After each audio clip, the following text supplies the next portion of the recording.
Hi and welcome to another gaming video, and in today's video I want to talk through my top 10 platformer games of all time, and I'm talking about 2D sideways scrolling platformers. I'll leave 3D platformers for another video.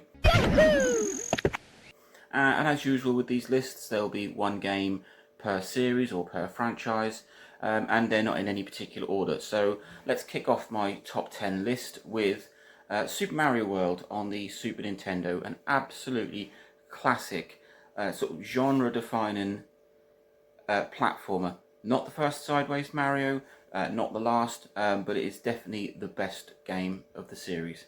Next up is Rayman Legends on the PlayStation Vita. You had Origins and Legends on the Vita, but I never really got into Origins. Legends is just an absolute blast from start to finish. Classic Rayman in 2D, it's great. Next up is another PlayStation Vita game, and this time it's Little Big Planet. I put this in as a platformer, although it's sort of got more of a puzzle element to it. It is sideways scrolling, and it goes from left to right, so that makes it a sideways scroller. I love the Little Big Planet range. On the PSP, on the PS3, they were great games, but I think the Vita version is just so much better. It does build in elements of the touchscreen, but essentially it's a sideways platformer that is absolutely astounding. Next up, we're going way back here, and we're talking Alex Kidd in Miracle World on the Sega Master System.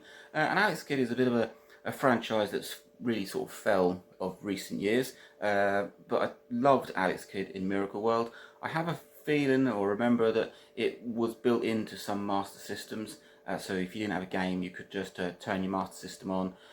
Some had Alex Kidd in Miracle World, I think some might have had Sonic, but Miracle World was a fantastic Master System platformer. Next up is Wario Land on the Game Boy, and no, it's not a Mario game. This is a Wario game, and it's the first game in quite a number of games. So there was some on the Game Boy Color and the Game Boy Advance. They even made a 3D game on the GameCube, I think it was. But I love Wario Land. It took a lot of elements from Mario. It was a bit of a slower paced game. Brought in some different almost sort of fighting methods where you sort of killed enemies by bumping into them, and I loved it. It's a game I've completed many times, and I was playing it just last week. It is superb. And next up, we bring it way up to date. So I'm talking Hollow Knight on the Xbox Series X, an absolutely gorgeous game.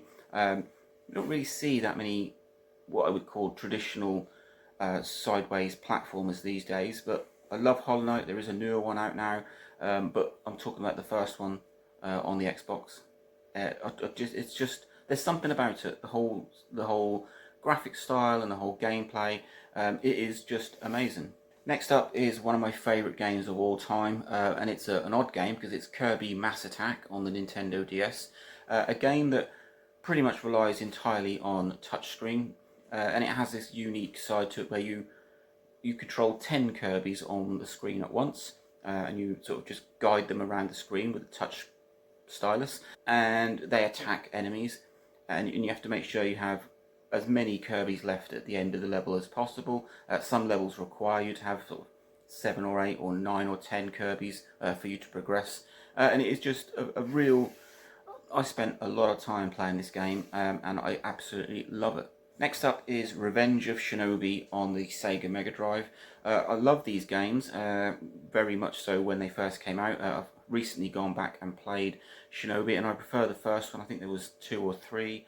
It's a platformer with a little bit of sort of fighting element into it, and yeah, what a sort of superb game. Next up is a very underrated game and one that not many people will have heard of. This is Alice in Wonderland, and I'm talking about the Nintendo DS version. It was also released on the Nintendo Wii, and when you think Alice in Wonderland, you think, well, sort of, no, cutesy, Disney style. No, this is quite dark, and the graphic style, even for the DS, looked absolutely amazing. It's a game that it's quite difficult, but I did persevere with it and got quite far with it. If you haven't seen it, check it out. It's a gorgeous looking DS game. And the final game on this list is Shantae for the Game Boy Color. A bit underrated at the time, but it's become a bit of a cult classic. You kind of play this half genie in a typical mid-90s style platformer. You use your hair to attack, and it is just a gorgeous looking game. It was released on the Game Boy Color.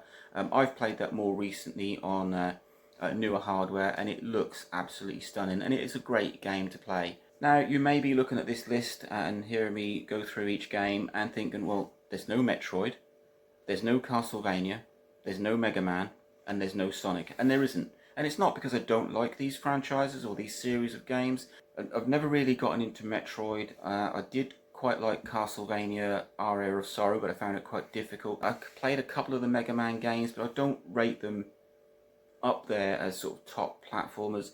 And Sonic is a bit of a tricky one for me because I'm a big Sega fan, but I'm not a huge fan of the 2D Sonic, so I didn't mind it when they sort of went a bit more 3D. So there is no Metroid, there is no Castlevania, there is no Mega Man, and there is no Sonic on my top 10 list, but it doesn't mean I don't like those games. So that is my top 10 list. Super Mario World, Rayman Legends, Little Big Planet, Alex Kidd in Miracle World, Wario Land, Hollow Knight, Kirby Mass Attack, Revenge of Shinobi, Alice in Wonderland, and Shantae. All excellent platformer games, 2D sideways scrollers. Some a lot older than others, some quite new. Let me know what you think. Should I have included some of these other games from like Metroid, Castlevania, Mega Man, Sonic on this list? Or maybe you do agree with some of these games, or perhaps a different game in that sort of series or franchise. But let me know, and I will be doing a video on 3D platformers, but this video was for sort of classic 2D sideways scrollers. Link, like, subscribe, enjoy.